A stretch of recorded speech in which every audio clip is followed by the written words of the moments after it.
In this video, I'm going to share with you guys some of the costs and some of the prices during my time here in Buenos Aires. For some of you guys who are thinking about maybe visiting in the future or you're just curious. Two quick disclaimers. One, I'm a simple man.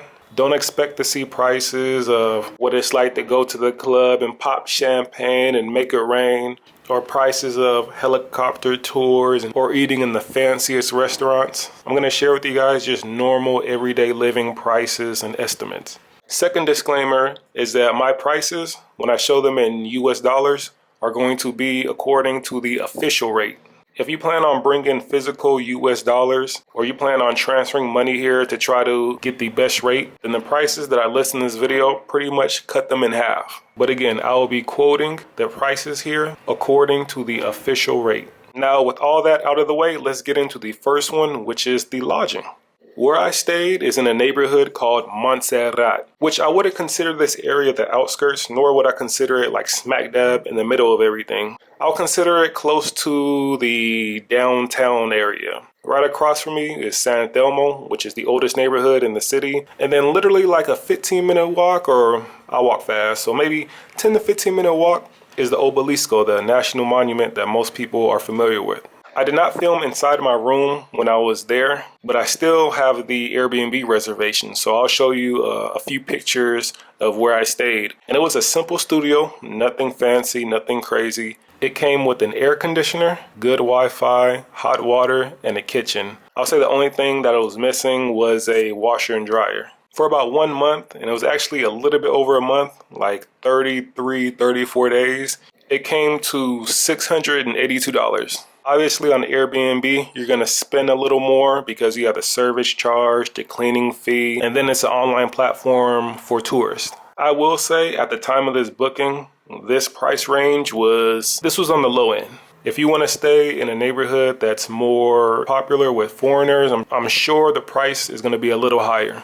Now, I brought up the fact that I did not have a washer or dryer, and so what I always do before booking is to make sure that there's a laundromat nearby. And so for those who don't mind booking places without a washer or dryer, and you don't mind doing laundry in a foreign country, the place I went to wash one load, or to wash and dry one load with their detergent, it cost me 530 pesos.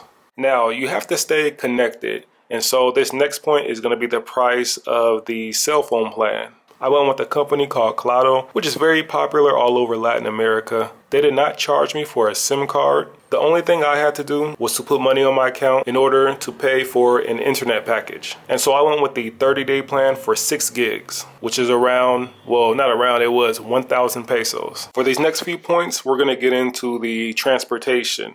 The first one are the flights around the country. With this, I want to say that the prices will change depending on the time of year, the destination that you're flying to, and also how early you book. But a one-way flight on average was around $100 to $150. For example, I flew from Buenos Aires to Mendoza. I booked that maybe 4 days in advance, and it cost me around $280 round trip. I also booked the trip to Iguazu Falls, and that was around $200 round trip. And I booked that a week in advance. So unless you already have your itinerary and all your things to do planned out beforehand, I would say if you're reserving a place somewhat last minute, expect to pay around $100 to $150 one way, unless you plan on taking a bus to neighboring cities like Cordoba, Rosario, Mar del Plata, etc., etc. Let's talk about transportation around the city. First one is going to be Uber. I had no problems with Uber in Buenos Aires. So it's not like some countries where you have to sit in the front or you have to book around the corner, or you don't have to do any of that. You can sit in the back, relax, and you don't have to worry about getting jumped by a few taxis. You'll be just fine. Uber for me was between 300 to 500 pesos on average. The most I spent on an Uber was to the airport, and they have 2 of them. To the international airport, it was around 2,000 pesos. To the domestic airport in the city, around 1,000 pesos. And speaking of that, let's get to the buses. If I'm not mistaken, buses in Buenos Aires runs 24 hours a day. I'm pretty sure that's correct. If I'm not, someone can let me know. So a bus can be an option for you, especially if you're not in a hurry. For example, I would usually take an Uber to the airport, which was around $10.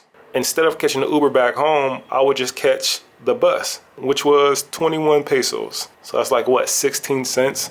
And the bus stop is right in front of the airport, and it takes you, well, it took me directly close to my home. For those who may not know, Buenos Aires also has a subway system that you can use. It'll take you to all the major points in the city, and one trip I believe costs 30 pesos. When it comes to things to do, you have many options. Now obviously, as I stated earlier, I'm not going to touch on really the nightlife stuff because I wasn't involved in it too much. When it comes to tours and seeing the attractions, very affordable. Some of the museums here are free to enter. So seeing the sights, inexpensive. But one thing I think many people will do if they're in town is a wine tasting. Now this can range anywhere from $35 to $55 according to my research. And since we're on the topic of wine, which is very well known here, let me go ahead and say that wine bottles can vary. I've seen them on the high end around 2,000 pesos. And I've seen them on the lower end. For example, there's a market near where I live and they have bottles for around 400 pesos. But on average, I'll say that I've seen them mainly around the 1,000,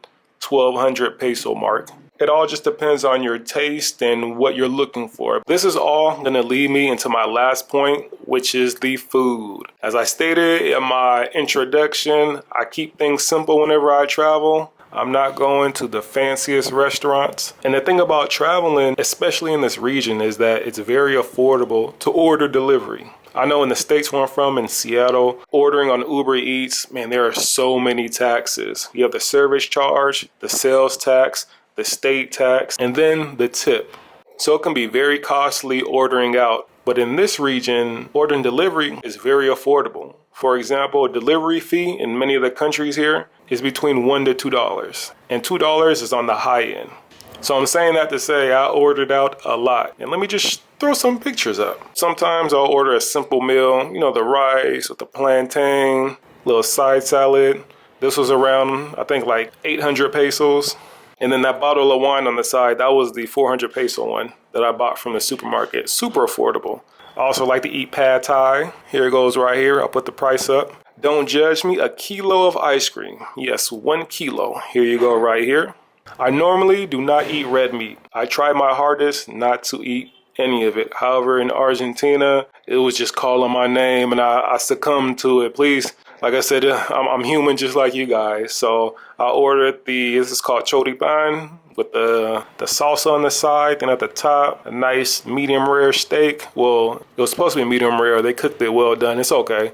And lastly, on the right side, it's mashed pumpkin. And all this came to around 2,000 pesos. I also ordered some Japanese food from a restaurant that came to about 1,800 pesos for the full set, the drink, the sides, all that good stuff. As you can see, the prices here are very inexpensive depending on what you want. And then on the flip side, which I forgot to mention, you can have a simple snack. For example, the famous empanadas, which hover around 130 pesos to 180 pesos depending on where you buy them from. What you just watched are some of the costs, some of the prices during my trip in Buenos Aires.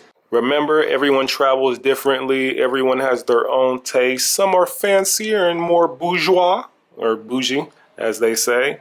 Some are more minimalistic, I'll say, like myself, which I'm not a super minimalist, but I keep things simple and I like what I like. Hopefully this video was able to help you and give you some insight into the cost here in Buenos Aires. If you're planning a trip, make sure to check out some of my other videos to learn more about this place and what to expect. That being said, I'm going to go ahead and end it right here. I appreciate you guys watching the video. I hope that it's helped you, and I'll catch you guys at the next one. Deuces.